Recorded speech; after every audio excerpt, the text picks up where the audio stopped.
আসসালামু আলাইকুম সকল দর্শক শ্রোতাকে আমন্ত্রণ জানিয়ে শুরু করছি চ্যানেল আই সংবাদ স্টুডিওতে আপনাদের সাথে আছি মোহাম্মদ রাইহান। আর বিস্তারিত সংবাদের শুরুতেই জানিয়ে দিচ্ছি ফ্রেশ আটা ময়দা সুজি সংবাদ শিরোনামগুলো। যুক্তরাষ্ট্রের 2/3 নাগরিক মনে করেন ইরান যুদ্ধ ইচ্ছাকৃত, জরিপের তথ্য। ইসরায়েলের প্রতিরক্ষা স্থাপনায় ইরানের হামলা চালানোর দাবি। মধ্যপ্রাচ্য যুদ্ধে জ্বালানি সহ অর্থনৈতিক সংকটের মুখে বাংলাদেশ, ব্যবস্থাপনা উন্নয়নের সঙ্গে বিকল্প ও নিজস্ব ব্যবস্থা তৈরির পরামর্শ। ঈদের ছুটি শেষে রাজধানীতে ফিরছেন নগরবাসী, যাতায়াতের সুবিধার কারণে প্রিয়জনদের সঙ্গে দেখা করতে বাড়ি যাচ্ছেন কেউ কেউ। এবং গ্রাম বাংলার হারিয়ে যাওয়া ঐতিহ্য ফিরিয়ে আনতে এবারও চ্যানেল আইয়ের কৃষকের ঈদ আনন্দ অনুষ্ঠান, শিকড়ে ফিরে যান সব শ্রেণীর মানুষ।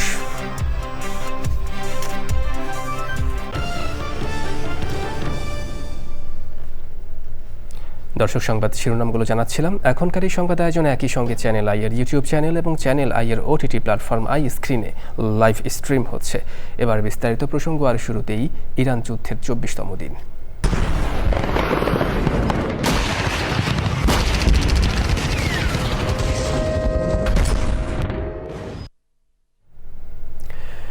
ইরানের বিরুদ্ধে চলমান সংঘাত, এটা কি সত্যিই প্রয়োজনীয় নাকি পরিকল্পিত? যুক্তরাষ্ট্রের সাম্প্রতিক এক জরিপে উঠে এসেছে বড় ধরনের প্রশ্ন। দেশটির প্রায় 2/3 নাগরিক মনে করছেন এই যুদ্ধ প্রয়োজনের চেয়ে বেশি ইচ্ছাকৃত। একই সময়ে ইসরায়েলের গুরুত্বপূর্ণ প্রতিরক্ষা স্থাপনায় হামলার দাবি করে নতুন বার্তা দিয়েছে ইরান। একই সাথে পারমাণবিক স্থাপনায় হামলা হলে মোক্ষম জবাবের হুঁশিয়ারি ইরানের। সব মিলিয়ে জনমত, সামরিক তৎপরতা এবং কৌশলগত অবস্থান তিনটি মাত্রায় নতুন করে বিশ্লেষণের জন্ম দিচ্ছে মধ্যপ্রাচ্যের পরিস্থিতি। বিস্তারিত জানাচ্ছেন ইফতেখার উদ্দিন। যুদ্ধ শুরু হওয়া থেকে ইরান, যুক্তরাষ্ট্র, ইসরায়েল যুদ্ধের চাপ শুধু আর মধ্যপ্রাচ্যেই থেমে নেই, এর আজ ইতিমধ্যে ছড়িয়ে পড়েছে বিশ্ব উদ্বেগ হিসেবে। সম্প্রতি সিবিএস নিউজ ও ইউগভের যৌথ জরিপে অংশ নেয়া ৩,৩৩৫ জন প্রাপ্তবয়স্ক মার্কিন নাগরিকের মধ্যে ৬০% সরাসরি ইরানের বিপক্ষে সামরিক পদক্ষেপের বিরোধিতা করেছেন।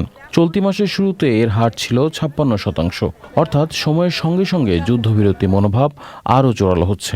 বিশ্লেষকদের মতে এই প্রবণতা শুধু জনমতের প্রতিফলন নয়, এটি যুক্তরাষ্ট্রের নীতি নির্ধারণী পর্যায়েও চাপ তৈরি করতে পারে।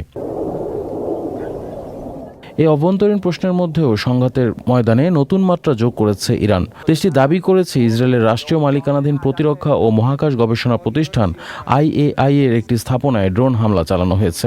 বেন গুরিয়ন বিমানবন্দরের কাছাকাছি অবস্থিত এই স্থাপনাকে লক্ষ্য করেই হামলা হয়েছে বলে জানানো হয়, যদিও এই ঘটনায় হতাহতের বিষয়ে তাৎক্ষণিকভাবে কিছু নিশ্চিত করেনি ইসরায়েল। এই দুই ঘটনাকে একই সূত্রে দেখছেন বিশ্লেষকরা। তাদের মতে একদিকে যুক্তরাষ্ট্রের জনগণ যুদ্ধের প্রয়োজনীয়তা নিয়ে প্রশ্ন তুলছে, অন্যদিকে ইরান দেখাতে চাইছে তারা শুধু প্রতিরক্ষামূলক অবস্থানে নয়, আক্রমণাত্মক সক্ষমতাও ধরে রেখেছে। ফলে এই সংঘাত এখন কেবল সামরিক শক্তির প্রদর্শন নয়, বরং রাজনৈতিক বার্তা ও কৌশলগত অবস্থান প্রতিষ্ঠার লড়াইয়ে পরিণত হচ্ছে। পরিস্থিতি আরও জটিল করে তুলেছে ইরানের নতুন হুঁশিয়ারি। দেশটি জানিয়েছে তাদের পারমাণবিক স্থাপনায় হামলা চালানো হলে বিশ্বের অন্যতম গুরুত্বপূর্ণ জ্বালানি রুট হরমুজ প্রণালী চিরতরে বন্ধ করে দেওয়া হতে পারে। এমন পদক্ষেপ বৈশ্বিক জ্বালানি সরবরাহ ও অর্থনীতিতে বড় ধরনের প্রভাব ফেলতে পারে বলে আশঙ্কা করা হচ্ছে। জ্বালানি ও খাদ্য নিয়ে ইরানে কোনো উদ্বেগ নেই বলেও জানিয়েছে তেহরান। ইসরায়েলের স্বাস্থ্য মন্ত্রণালয় জানিয়েছে যুদ্ধ শুরুর পর এ পর্যন্ত দেশটিতে মোট ৪,৬৯৭ জন আহত হয়ে হাসপাতালে ভর্তি আছেন।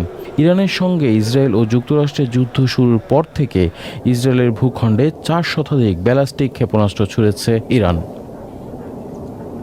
Iftekhar Uddin, Channel i. ইরানকে কেন্দ্র করে মধ্যপ্রাচ্যে যুদ্ধ পরিস্থিতিতে জ্বালানি নিরাপত্তা নিয়ে অনিশ্চয়তায় বাংলাদেশ। সরবরাহ সংকটে বেড়ে চলেছে তেল ও এলএনজির দাম। সরাসরি চাপ বাড়ছে অর্থনীতিতে। এ অবস্থায় ব্যবস্থাপনা উন্নয়নের পাশাপাশি বিকল্প এবং দীর্ঘমেয়াদী নিজস্ব নিরাপত্তা ব্যবস্থা তৈরির পরামর্শ দিয়েছেন বিশেষজ্ঞরা। রফিকুল বাশারের রিপোর্টে বিস্তারিত। মধ্যপ্রাচ্যের যুদ্ধের উত্তেজনায় অস্থির বৈশ্বিক জ্বালানি বাজার। ইরানকে ঘিরে সংঘাত বাড়ায় আন্তর্জাতিক বাজারে তেলের দাম ঊর্ধ্বমুখী। বিশ্বের অন্যতম গুরুত্বপূর্ণ নৌপথ হরমুজ প্রণালী ঝুঁকির মুখে। এই পথ দিয়েই সরবরাহ করা হয় বিশ্বের 1/5 তেল ও গ্যাস। মধ্যপ্রাচ্য পরিস্থিতির প্রভাব পড়েছে বাংলাদেশেও। দেশের জ্বালানি চাহিদার বড় অংশ পূরণ হয় আমদানির মাধ্যমে। তাই আন্তর্জাতিক বাজারে দাম বাড়লে বাড়ছে দেশের আমদানি ব্যয়। জ্বালানি তেল ও এলএনজি সরবরাহে বিঘ্ন ও দাম বাড়লে দেখা যায় বিদ্যুৎ উৎপাদন ব্যাহত হওয়ার শঙ্কা। বাড়তে পারে উৎপাদন খরচ, সেই সাথে বাড়তে পারে লোডশেডিং, ব্যাহত হতে পারে শিল্প উৎপাদন। এই অবস্থায় বিকল্প উৎস খোঁজার পরামর্শ বিশেষজ্ঞের। ম্যানেজমেন্ট বলতে কিছুই নাই। এই যে রেশনিং করলো, কেন করলো আর কেনই বা উঠালো আমি সেটা বুঝলাম না। আমাদের পূর্ব দিকে তাকানো হচ্ছে, যেখানে হরমুজ প্রণালী নাই, ঠিক আছে, যেখানে যুদ্ধ বিগ্রহর সম্ভাবনা কম, মালয়েশিয়া, ইন্দোনেশিয়া, অস্ট্রেলিয়া, এদিকে তাকাই। এখানে আমি $10 জায়গায় আমার যদি $11 লাগে, আমি মনে করি সেখানে একটু প্রেফারেন্স দেওয়া উচিত। নিজস্ব গ্যাস উৎপাদন বাড়ানোর তাগিদ তাঁর। চুরিটা যেটা হচ্ছে, চুরিটাকে ইমিডিয়েটলি বন্ধ করতে হবে। যেসব কুয়াগুলোর থেকে এখনও উৎপাদন করা সম্ভব, সেগুলোতে আমি মনে করি আমাদের ওয়ার্ক ওভারের কাজগুলো শুরু করে এটা আগামী 6 মাসের মধ্যে সেখান থেকে উৎপাদন বৃদ্ধি করা। বিশেষজ্ঞরা বলছেন, পরিস্থিতি দীর্ঘায়িত হলে জ্বালানি খাতের চাপ সামাল দিতে কঠিন চ্যালেঞ্জের মুখে পড়বে বাংলাদেশ। একই সঙ্গে এর প্রভাব পড়বে দেশের সার্বিক অর্থনীতিতেও। দাম বা তেলের দাম দেওয়া হবে। Rafiqul Bashar, channel I, Dhaka. এবার অন্যান্য সংবাদ। স্বজনদের সঙ্গে ঈদ উদযাপন শেষে রাজধানীতে ফিরতে শুরু করেছেন মানুষ। দর্শক, এই মুহূর্তে কমলাপুর রেল স্টেশনে আছেন জাকিয়া আক্তার। সরাসরি যাচ্ছি তার কাছে। জাকিয়া, কমলাপুরে রাজধানীতে ফেরা মানুষের ভিড় এখন কেমন দেখছেন? বিস্তারিত কি তথ্য আছে আপনার কাছে? ধন্যবাদ রায়হান। আপনি যেমনটি বলছিলেন, আমি এই মুহূর্তে আছি কমলাপুর রেল স্টেশনে, যেখানে মানুষ আসলে এখনো ফিরছে কম, যাচ্ছে বেশি, যেহেতু আজকে ঈদের তৃতীয় দিন। অনেকেই ঢাকা ছাড়ছেন যারা আসলে ঈদের সময়ে আসলে যে যারা ঝক্কি ঝামেলাটা নিতে চান নাই, যারা চাপটা নিতে চান নাই, ঢাকা ছাড়ছেন, বিভিন্ন জায়গায় তারা যাচ্ছেন, গ্রামের বাড়ি যাচ্ছেন, কেউ কেউ হয়তো বা ঘুরতে যাচ্ছেন। আমরা এই মুহূর্তে আছি মহানগর প্রভাতীতে, যেটা চট্টগ্রামের উদ্দেশ্যে ছেড়ে যাবে। তবে আপনাকে বলে রাখি যে এবার ঈদ বাড়ি ফেরা যে ট্রেনের ব্যবস্থাপনা, যেটি আমরা দেখেছি শুরু থেকেই, যে এবার প্রচুর পরিমাণে শিডিউল বিপর্যয় ছিল, এবং সেই শিডিউল বিপর্যয়টি আমরা আজকে এসেও দেখতে পেয়েছি। 7:45-এ একটা ট্রেন ছাড়ার কথা ছিল মহানগর প্রভাতী, যেটা চট্টগ্রামের উদ্দেশ্যে ছেড়ে যাবে, সেটা এখন পর্যন্ত ছাড়েনি। প্রায় 1 ঘন্টার বেশি, মানে 1.5 ঘন্টা হয়ে যাচ্ছে। যাত্রীরা এখনো বসে আছে, তারা জানে না কখন এই ট্রেনটি ছাড়বে। তো যাত্রীরা যে জিনিসটি বলছে যে এবার ট্রেনের অব্যবস্থাপনা এটাই ছিল, যে প্রচুর পরিমাণে আসলে শিডিউল বিপর্যয় ছিল, যেটির কারণে আসলে এবার যাত্রীদের ভোগান্তি হয়েছে যারা ট্রেন যাত্রী ছিলেন। আর ট্রেন মানে যারা এখানে আছেন তারা আসলে এই কথাটি বলছেন যে আসলে এবার ট্রেনের শিডিউল বিপর্যয়টি ছিল তাদের জন্য একটা মূল চ্যালেঞ্জ। তারা মানে সময় আসলে ট্রেন ছাড়াটা। তো আমরা যেটা দেখতে পেয়েছি যে যাত্রীরা আসছে কম, যাচ্ছে বেশি।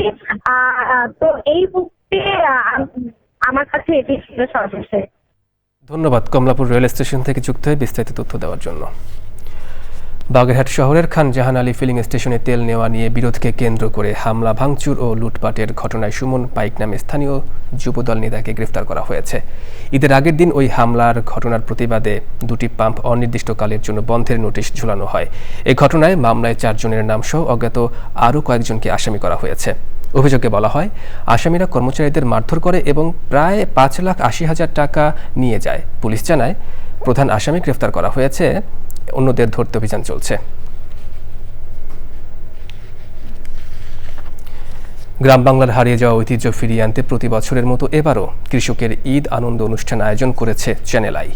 কৃষি উন্নয়নে গণমাধ্যম ব্যক্তিত্ব শাইখ সিরাজের পরিচালনা ও উপস্থাপনায় অনুষ্ঠানটি কৃষক সহ সব শ্রেণী পেশার মানুষের মাঝে ছড়িয়ে দেয় আনন্দ। দর্শকদের প্রতিক্রিয়া জানাতে ড্যানিয়েল সুজিত বসুর রিপোর্টে দেখুন বিস্তারিত। দেশে ব্যতিক্রমী এক টেলিভিশন আয়োজন কৃষকের ঈদ আনন্দ, যা প্রতি বছর ঈদ ঘিরে গ্রাম বাংলার হারিয়ে যাওয়া ঐতিহ্যকে নতুনভাবে তুলে ধরে। এবছর অনুষ্ঠানটি ধারণ করা হয় গাজীপুরের কাপাসিয়ায়। চ্যানেল আইয়ের পর্দায় সম্প্রচার করা হয় রোববার বিকেল 4:30টায়।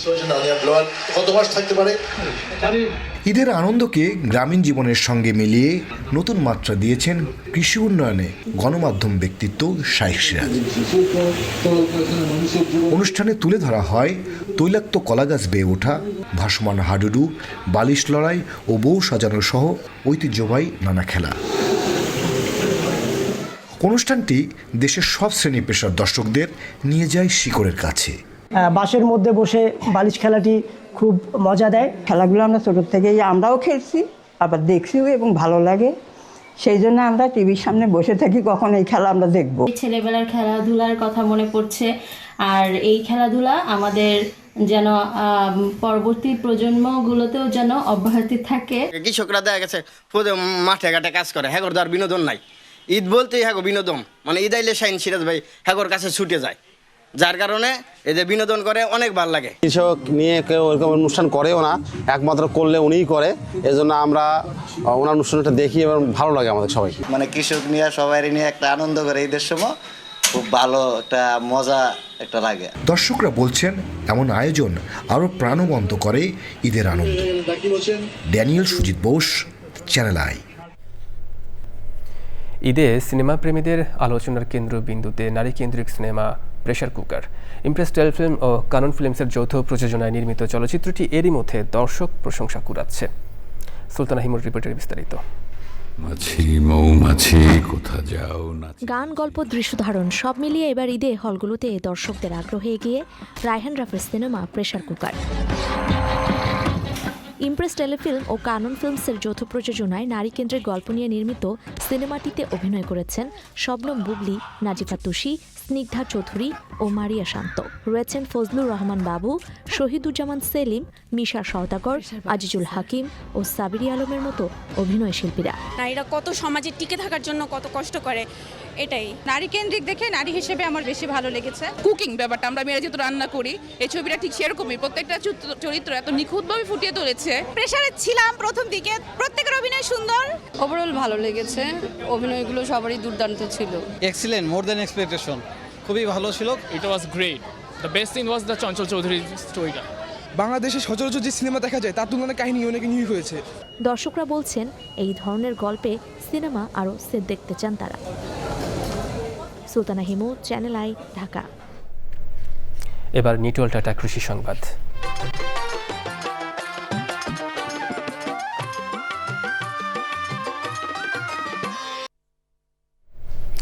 ফেনীতে বাণিজ্যিকভাবে দিন দিন জনপ্রিয় হয়ে উঠছে কুল চাষ। চলতি মৌসুমে প্রায় ৬০০ টন কুল উৎপাদনের আশা করছেন চাষিরা। আধুনিক প্রযুক্তির ব্যবহার আর সরকারি বেসরকারি সহায়তায় লাভজনক হওয়ায় গত এক যুগে জেলায় কয়েক গুণ বেড়েছে কুলের আবাদ, বাড়ছে তরুণ উদ্যোক্তার সংখ্যাও।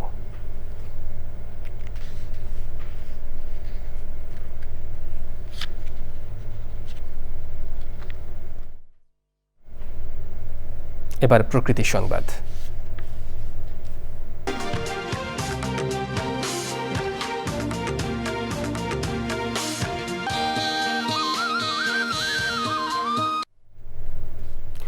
বসন্ত এলেই প্রকৃতি যেন বুক ভরে শ্বাস নিত, নতুন প্রাণে জেগে উঠত গ্রাম বাংলা। ডালে ডালে রঙিন ফুল আর কোকিল সহ নানান পাখির কোলাহলে মুখর থাকত প্রকৃতি। কিন্তু অদূরদর্শী প্রকৃতি ধ্বংসে বসন্ত শুধু জৌলুসী হারায়নি, বিপন্ন হয়েছে প্রাণ প্রকৃতিও। তবে শত প্রতিকূলতার মাঝেও এখনও বসন্ত আসে ধরিত্রী রক্ষার বার্তা নিয়ে।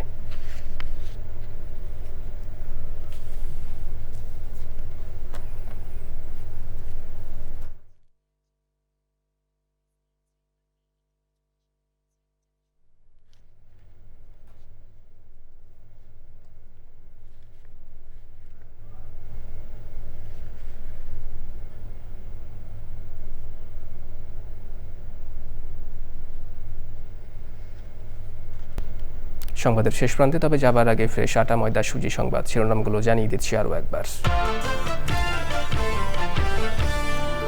যুক্তরাষ্ট্রের 2/3 নাগরিক মনে করেন ইরান যুদ্ধ ইচ্ছাকৃত, জরিপের তথ্য। ইসরায়েলের প্রতিরক্ষা স্থাপনায় ইরানের হামলা চালানোর দাবি। মধ্যপ্রাচ্য যুদ্ধে জ্বালানি সহ অর্থনৈতিক সংকটের মুখে বাংলাদেশ, ব্যবস্থাপনা উন্নয়নের সঙ্গে বিকল্প ও নিজস্ব ব্যবস্থা তৈরির পরামর্শ।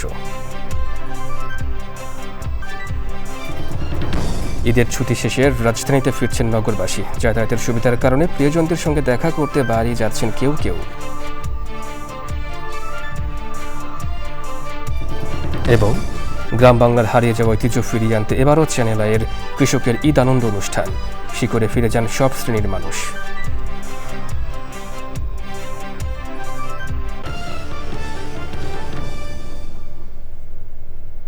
দর্শক, চ্যানেল আইয়ের সর্বশেষ সংবাদ জানতে ভিজিট করুন channelionline.com-এ, যুক্ত থাকুন আমাদের সোশ্যাল মিডিয়ার প্ল্যাটফর্মগুলোর সাথে। পরবর্তী সংবাদ আয়োজনে আমন্ত্রণ জানিয়ে শেষ করছি। ধন্যবাদ সবাইকে।